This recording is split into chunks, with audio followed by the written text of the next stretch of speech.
you ever find a game called The Room You Live In, do not play it. You won't find it in the app stores or game listings. I stumbled upon it by pure accident. And after what I experienced, I'm sure this game isn't just a game. It's a nightmare, or worse, a confession.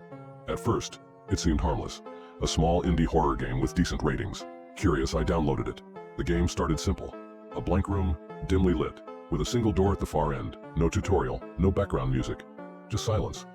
I walked my character to the door and opened it. It led into an apartment.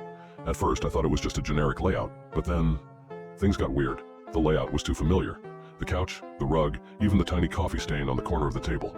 They were all there, exactly like my real apartment. I brushed it off as a coincidence. Maybe the devs used a common template. But when I walked into the kitchen, my stomach dropped. On the counter was a cereal box, a half-eaten sandwich, and a glass of milk. The same exact breakfast I'd had that morning.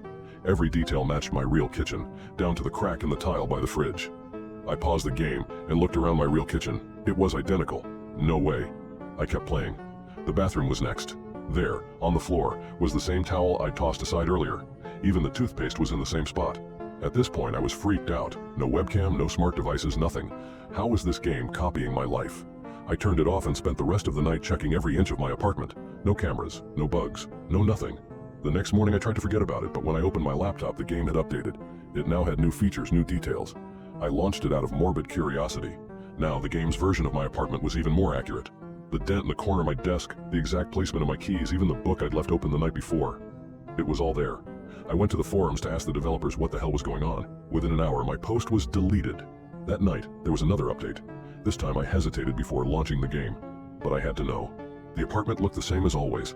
I walked through the kitchen, then to the bedroom. My in-game character stopped by the window, and that's when I heard it. A knock on my real door.